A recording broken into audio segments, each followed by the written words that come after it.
시청자 여러분 안녕하십니까? 한 주간의 한인사회 주요 소식을 전해드리는 KBN 뉴스 주간 브리핑입니다.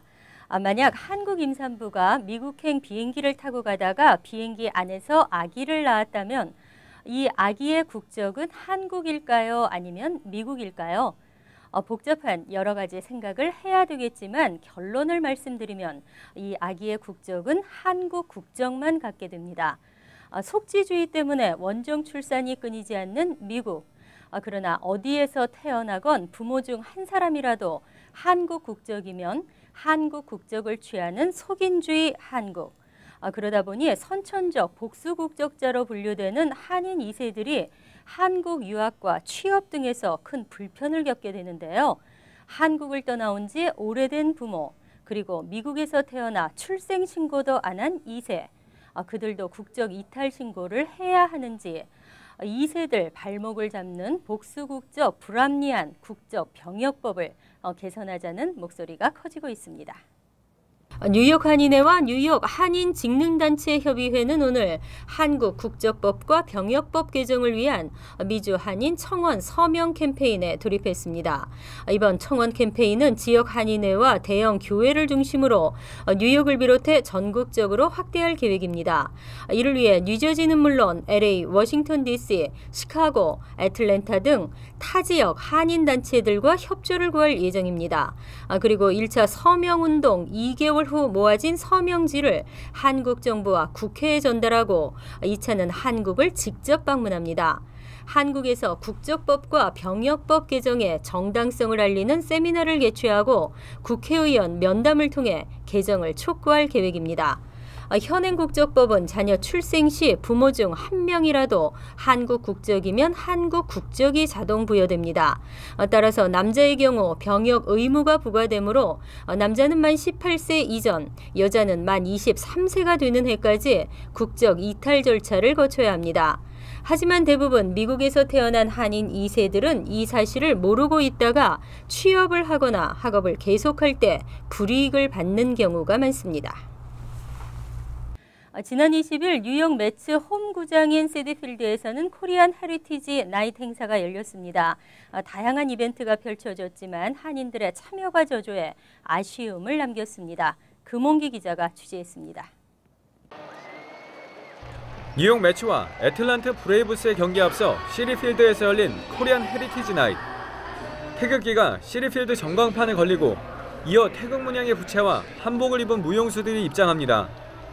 브루클린 어머니 한국무용단과 KCS 무용단의 아리랑 공연이 시작되자 시티필드는 태국 문양 부채의 물결로 술을 놓습니다. 한복을 곱게 차려입은 갑돌이와 갑순이도 시티필드를 마음껏 누비고 다닙니다.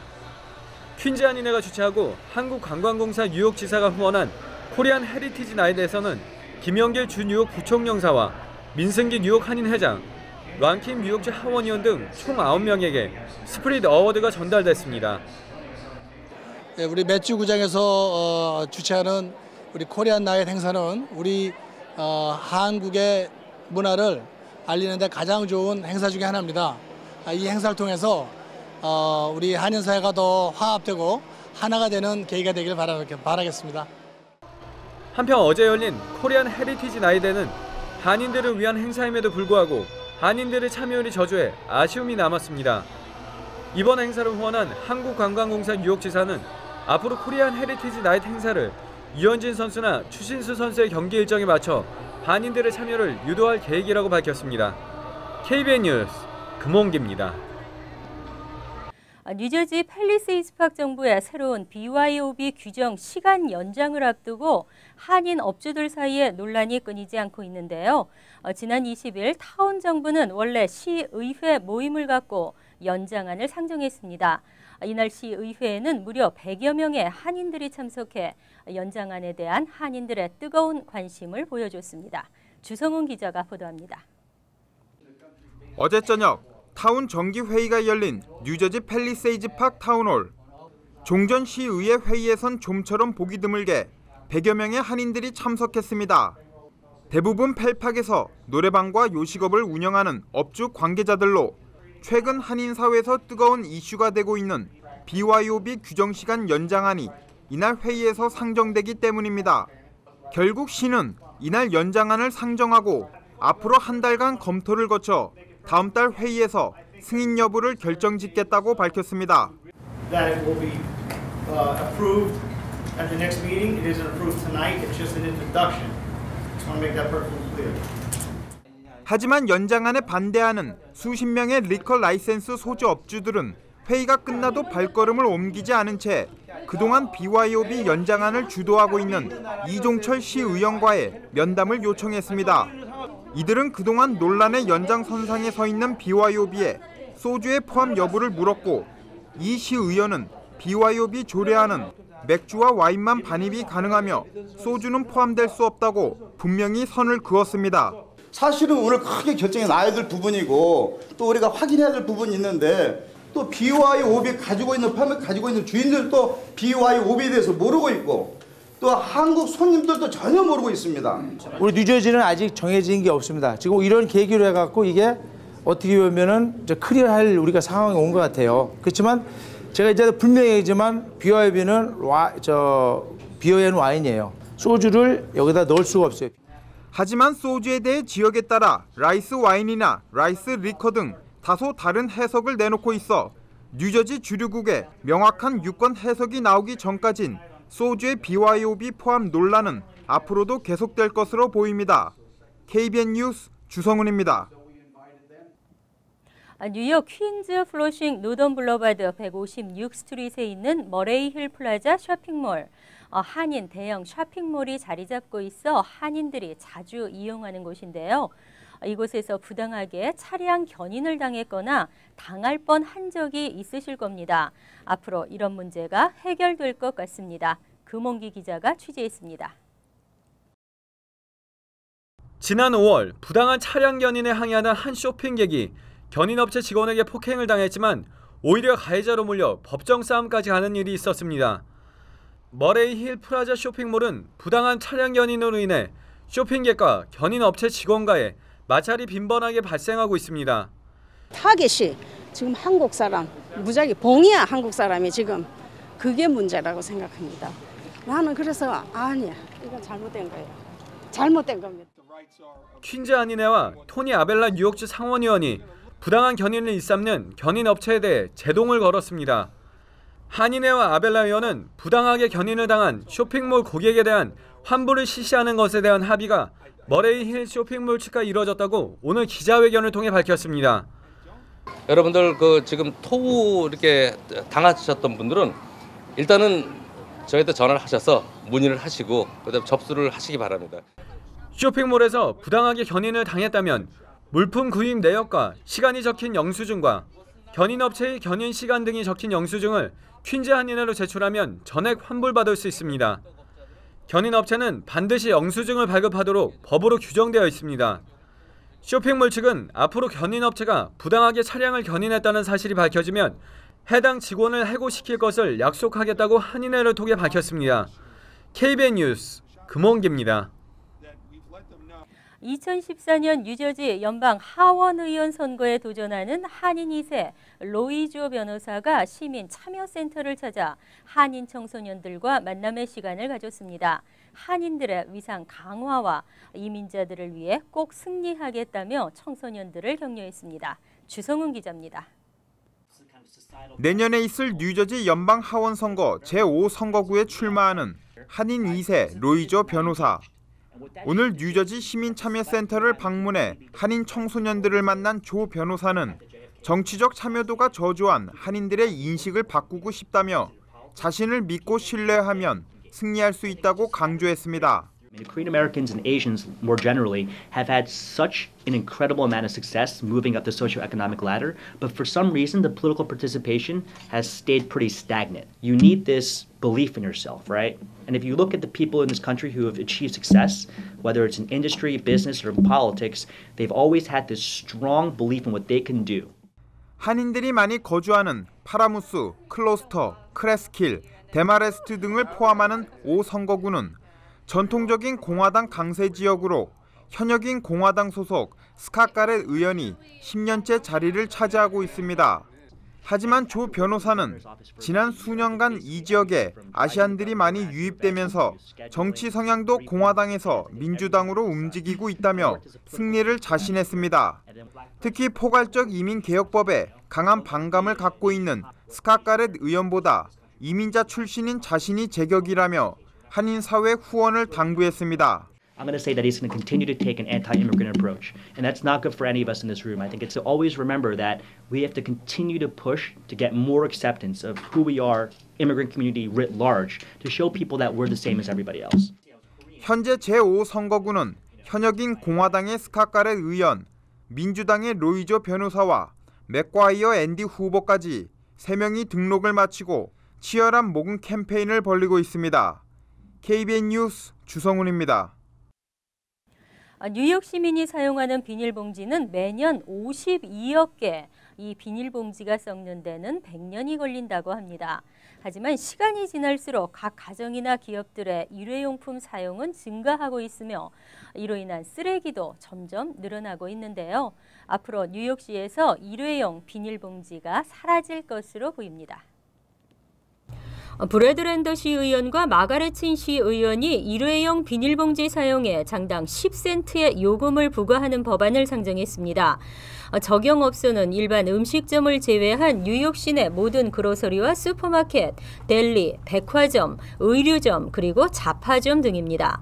업주는 종이봉투에 대해서도 장당 10센트씩 받아야 합니다. 다만 고기와 채소 등을 저울에 달기 전에 넣는 작은 비닐봉투와 종이 약봉투는 제외됩니다. 랜더 의원은 비닐봉지가 썩는데 100년 이상이 걸린다며 이로 인한 환경 오염 문제가 심각하다고 밝혔습니다. 미국은 전 세계 최대 쓰레기 배출국에 불명예를 씻지 못하고 있습니다. 최근 한 환경 전문 단체에서 분석한 자료에 따르면 미국인들은 1인당 하루에 평균 4.4파운드의 쓰레기를 배출하고 있고 일주일에 약 29파운드, 1년에 약 1,600파운드의 쓰레기를 배출합니다. 기업이나 공장 등에서 배출되는 쓰레기까지 합하면 더 엄청납니다. 뉴욕시 의회에 비닐봉지에 요금을 부과하는 법안은 지난 2008년 상정됐지만 무산된 바 있습니다. 한편 뉴저지주 의회도 현재 일회용 비닐봉지에 대해 고객들에게 장당 5센트씩 추징하는 법안을 추진 중에 있습니다. 뉴저지주에서 메디케이드만을 가지고 의사를 만나기가 더 어려워질 것으로 보입니다. 이미 오래전부터 메디케이드를 꺼리는 의사들이 많이 있는데요. 이유는 정부로부터 받는 비용이 낮기 때문인 것으로 알려졌습니다. 내년에 메디케이드 환자를 받지 않을 것이라고 답한 뉴저지주 1차 진료 의사는 54%, 전문의는 56.5%로 나타났습니다. 이는 의학정보 잡지 헬스 어페어가 전국의 의사를 대상으로 실시한 설문조사 결과로 전국에서 가장 낮았습니다. 이유는 뉴저지주가 의사들이 메디케이드 환자로부터 받는 비용이 전국에서 가장 낮기 때문으로 분석됐습니다. 카이저 패밀리 재단의 조사에서 뉴저지주 의사들은 방문 검진 1회당 평균 23달러 50센트를 받는 것으로 집계됐습니다. 뉴욕주는 평균 37달러 41센트에서 56달러 18센트, 펜실베니아주는 40달러에서 54달러 42센트, 와이오밍주는 67달러에서 95달러 57센트입니다. 이처럼 뉴저지주는 적게는 15달러에서 많게는 70달러까지 차이가 나는 메디케이드 비용으로 이에 따른 불편함은 환자들이 감수해야 합니다. 메디케이드는 연방정부가 운영하는 시스템이지만 주마다 의사들에게 각기 다른 비용을 지불하고 있습니다. 연방정부는 지난 2년간 진료비 인상을 시도했으나 예산 삭감으로 인해 시행이 미뤄지고 있습니다. 신종 범죄 슬라이딩이 뉴욕에서 성행하고 있습니다. 슬라이딩은 주유소에서 잠시 방심하는 사이 승용차 안의 귀중품을 훔쳐 달아나는 신종 범죄인데요. 최근 급격히 늘어나고 있어 주의가 요망되고 있습니다. 뉴욕시경은 주유하는 동안 자동차 안에 귀중품을 훔쳐 달아나는 일명 슬라이딩 범죄가 최근 뉴욕에서 급증하고 있다며 시민들의 주의를 당부했습니다. 슬라이딩 범죄는 주유소에서 요금을 지불하려고 잠시 업소 안으로 들어가는 사이에도 발생하고 있습니다. 심지어는 피해자가 주유하는 동안 바로 옆에 차량을 세워 주변의 시야를 가린 뒤에 몰래 몸을 낮춰 접근해 조수석 문을 열고 훔쳐가기도 합니다. 이들이 노리는 것은 지갑뿐 아니라 아이폰과 갤럭시폰 등 고가의 스마트폰 등입니다. 최근에는 백사경찰서 관할 퀸즈 80가의 헬스 주유소에서만 잇따라 3건의 슬라이딩 사건이 발생하는 등 범행이 잇따라 발생하고 있지만 범인을 뒤쫓기가 만만치 않습니다. 뉴욕시경은 이에 대해 주유할 때와 매장을 이용할 때 반드시 차량의 문을 잠그라고 조언하고 있습니다. 또 창문을 열거나 귀중품을 차 안에 두지 말 것과 가방 등 귀중품은 들고 움직일 것 등을 조언했습니다. 다음은 정치평론가 고성국 박사의 한국은 지금이 이어집니다.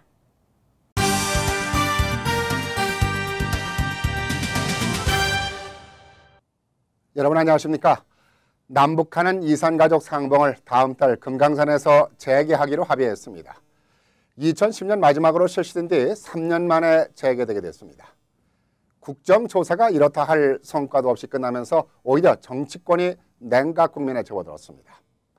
야권은 무기한 노숙투쟁까지 선언하고 나서서 정치권의 소용돌이는 걷잡을 수 없는 상태로 빠져들고 있습니다. 전두환 추징법이 모든 범죄자들에게까지 적용될 것으로 보여 재산을 은닉한 일반인들이 벌벌 떨고 있습니다. 이러한 소식들을 한국의 정치평론가 고성국 박사를 연결해 알아보겠습니다. 고성국 박사 안녕하십니까? 안녕하십니까? 네. 오늘 무엇보다 반가운 소식은 남북한 이산가족 상봉이 재개된 얘기인데요. 이번 이산가족 상봉 합의를 앞두고 남북한이 장소 문제라든가 일정 등으로 보이지 않는 줄다리기를 해서 다소 불안했습니다만 다행히 순조롭게 합의가 됐어요. 박근혜 대통령이 8.15 경축사에서 이제 이산가족 상봉을 강력하게 지금 촉구하고요. 이제 그런 상태에서 북한이 호응을 해서 이번에 실무회담이 오늘 열렸고 합의가 이루어졌습니다. 원래 북한은 금강산 지역에서 이산가족 상봉 실무회담을 갖자고 했고요. 우리는 판문점에서 갖자고 그랬는데 이제 북한이 우리 측 요구를 수용해서 판문점에서 회담이 이루어졌습니다. 네. 오늘 합의한 내용은요. 남북 각각 100명씩 그렇게 이산가족 상봉을 하고 그다음에 11월에 이산가족 상봉을 한 차례 더 진행하기로 했다. 네. 이렇게 되어 있습니다. 네. 그리고 장소는 금강산에서 하는 걸로 되어 있습니다. 네. 그 다음 달 25일부터 30일까지니까 우리 추석 연휴가 끝난 직후에 이제 이산가족 상봉이 이제 만 3년 만에 이루어지는 건데요. 북한은 한 2달 전에 그 고위급 회담을 열자고 우리가 제안했을 때 역제안을 하기를 개성공단 이산가족 상봉 금강산 관광 재개를 비롯한 그 밖에 현안을 한꺼번에 논의하는 당국자 회담을 갖자 이렇게 역제한 적이 있거든요. 네. 그러니까 북한은 몇 달 전부터 이렇게 그 긴장 국면을 대화 국면으로 전환하면서 개성공단과 금강산 관광을 묶어서 어떻게든 좀 해결해 보려고 그동안 노력을 해왔던 거죠. 이번에 이산가족 상봉도 회담 장소도 금강산에서 하자, 또 상봉 장소도 금강산에서 하자 계속 이렇게 제기한 것은 어떻게든 이산가족 상봉 문제를 금강산 관광 재개로까지 끌고 가려고 하는 이 속내를 드러내는 것이다 이렇게 볼 수 있습니다. 네. 반면에 이제 우리 정부는 개성공단은 개성공단이고 이산가족 상봉은 이산가족 상봉이고 금강산 관광 재개는 또 금강산 관광 재개다. 각각 다른 문제다. 따라서 차근차근 다른 원칙으로 풀어야 된다. 이런 입장을 견지해 왔던 거죠. 네. 그리고 이제 오늘 합의한 것이 금강산에서 각각 100명씩 하자고 한 것이니까 장소는 북한의 주장대로 이제 금강산을 우리가 받아들인 겁니다. 네. 반면에 이번 한 번에 끝나는 게 아니라 11월에 한 차례 더 진행하자고 했던 것은 이렇게 합의한 것은 이제 우리 측 주장이 먹힌 것이고요. 네. 그런 점에서 남북이 서로 체면을 세워지면서 적정한 선에서 신무 합의를 이끌어냈다. 그래서 앞으로도 이런 의미에서 뭐 남북 관계가 순풍을 타고 좀 더 진전될 수 있을지 모르겠다. 이렇게 이제 전망할 수 있고요. 이 흐름이 잘 연결이 된다면 금강산 관광 재개 실무 회담에까지 좋은 영향을 미치지 않을까 그렇게 전망할 수 있습니다. 그렇다면 머지않아 금강산 관광도 재개되지 않을까 하는 생각이 드는데요. 예, 저는 그렇게 생각합니다. 금강산 관광 재개 실무 협의를 하자고 우리도 이미 제안한 바가 있지 않습니까? 그래서 9월 25일 날 하자고 우리가 지금 제안을 해놓은 상태인데 마침 이제 오늘 실무회담에서 이제 합의한 것이 이 다음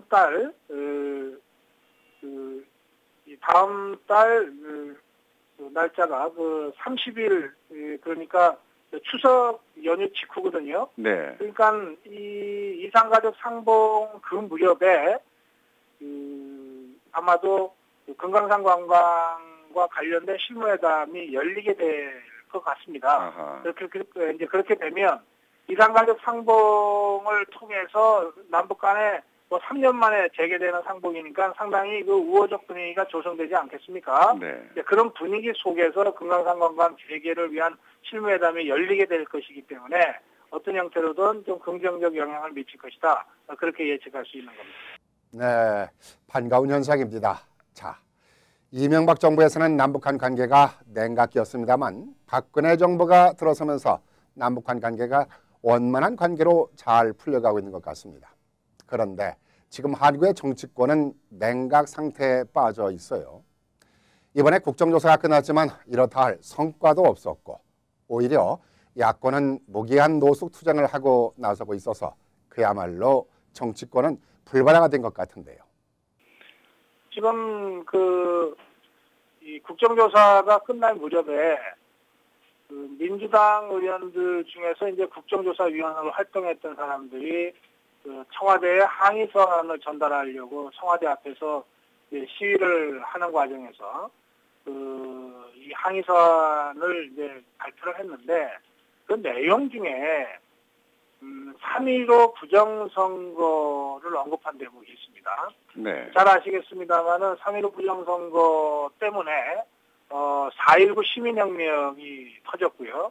그 4.19 시민혁명으로 이승만 정권이 무너지고 이승만 대통령이 하야하지 않았습니까? 그렇죠.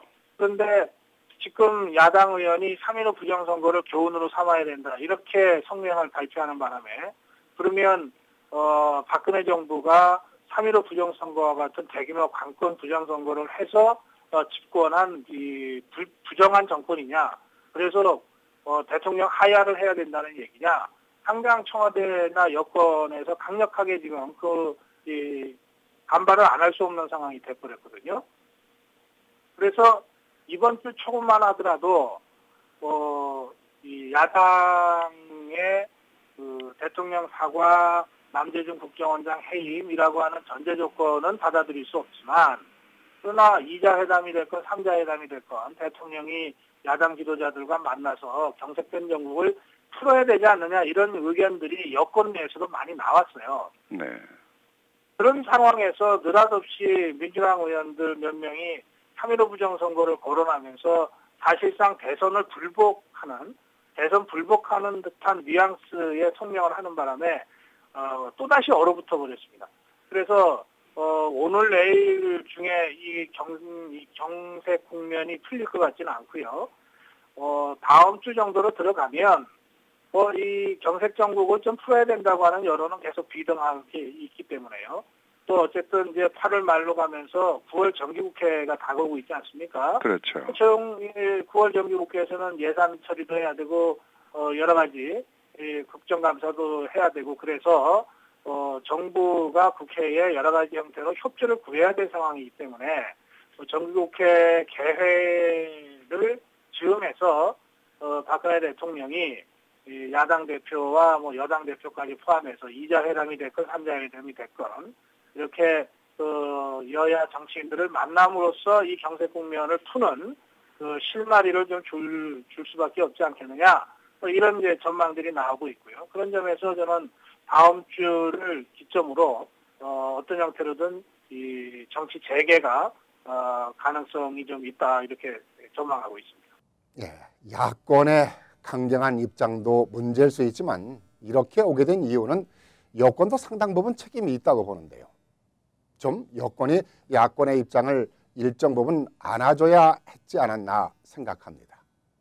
정치가 제대로 되려면요, 집권당이 좀 알면서도 속고 좀 뭐 억울한 듯 느껴지지만 좀 양보도 하고 이러면서 갈 수밖에 없잖아요. 네. 야당은 별로 가진 것이 없기 때문에 양보를 하려야 할 수가 없어요.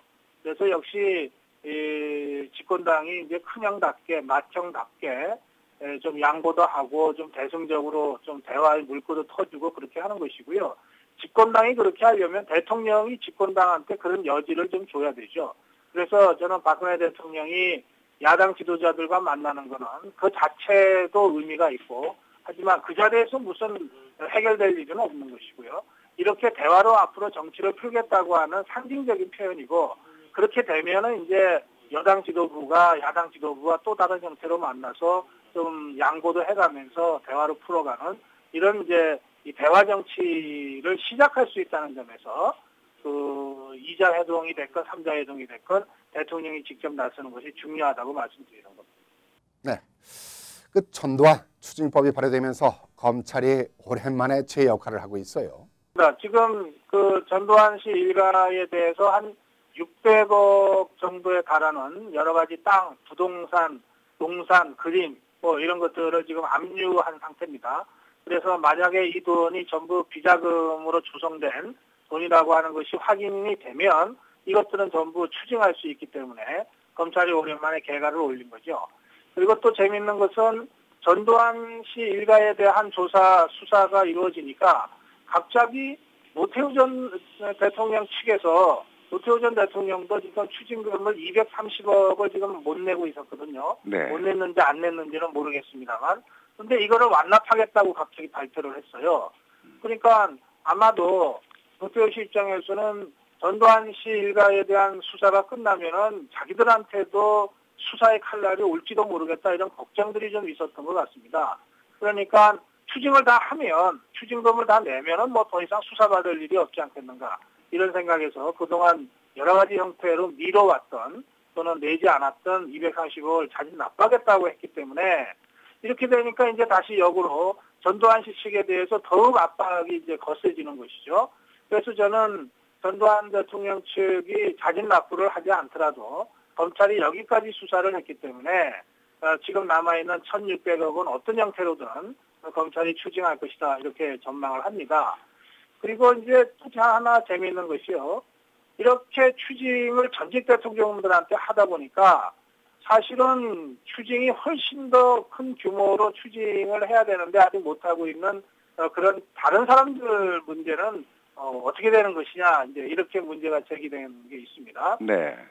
예컨대 김우중 전 대우그룹 회장이라든지 최순영 전 신동아그룹 회장이라든지 김우중 전 회장의 경우에는 모두 추징 금액이 아마 22조 가까이 될 겁니다. 그러니까는 전두환 대통령보다도 뭐 거의 100배 가까운 추징금을 지금 아직 안 내고 있는 상태거든요. 그래서 이 사람들에 대한 추징도 해야 된다고 하는 여론이 빗발치고 있는데 어려운 점 하나는요. 이번에 전두환 씨 일가에 대해서 수사까지 가게 된 것은 전두환 추징법을 국회에서 만들었기 때문에 가능한 것 아니겠습니까? 네. 그런데 이 전두환 추징법의 정식 명칭이요. 공무원들의 뇌물 사건과 관련된 추징 이렇게 되어 있습니다. 말하자면 공직자들에 대해서 제3자한테도 넘어갔을 수 있는 이런 부정 자금에 대한 수사를 할 수 있다 이렇게 되어 있기 때문에 김우중 씨나 최순영 씨는 공직자 공무원들이 아니잖아요. 네. 일반인이기 때문에 이 전두환 추징법을 가지고서 그 사람들을 수사할 수는 없어요. 그러다 보니까 이제 국회의원 중에 일부가 그럼 이게 공무원으로만 제한하지 말고 일반인들 중에서도 이렇게 거액의 추징금을 내지 않고 있는 사람들에 대해서는 전두환 추징법처럼 제3자의 재산까지 조사할 수 있도록 좀 확대하자. 이렇게 해서 법 개정안이 지금 국회에 제출이 되어 있습니다. 물론 이게 처리될지는 이제 미지수입니다만 이렇게 되니까 어쨌든 김우중 씨나 최순영 씨나 또는 그 밖에 여러 기업인들이 있는데요. 이 사람들도 여러 가지 형태로 이제 압박을 받게 될 것이고 이 부분에 대해서 여론이 비등하면 국회에서 법을 처리할 가능성도 상당히 높아 보입니다. 예, 오늘 말씀 감사합니다. 네, 고맙습니다. 정치평론가 고성욱 박사였습니다. 수많은 비리를 저지르면서 엄청난 비자금을 빼돌려 법적인 추징금을 받고도 이를 납부하지 않은 정치인들이라 기업인들이 그동안 법을 요리조리 피해가며 도망 다녔습니다만 이젠 용 빼는 수가 없을 것 같습니다. 정부나 검찰은 이번 전두환 추징법을 시작으로 모든 범죄를 끝까지 파헤치고 뿌리를 뽑는 계기가 되었으면 합니다. 감사합니다.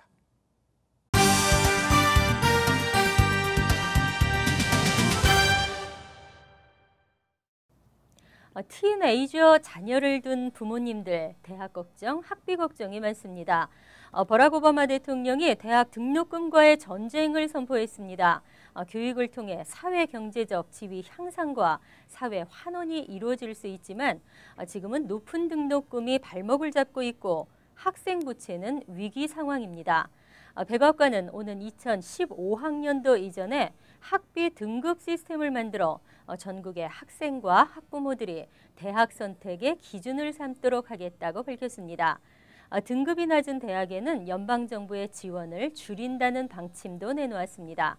또 학자금 대출 상환 한도를 10%로 낮추는 방안도 함께 추진키로 했습니다.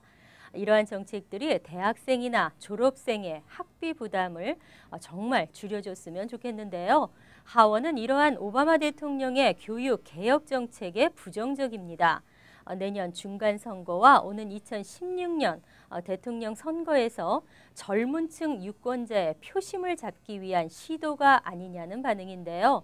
무조건 삐딱하게 보지 말고 서민들을 위한 진정성 있는 정책이면 초당적 협조의 자세를 보여주기 바랍니다. KBN 뉴스 주간 브리핑 여기서 마칩니다. 시청해 주신 여러분 고맙습니다.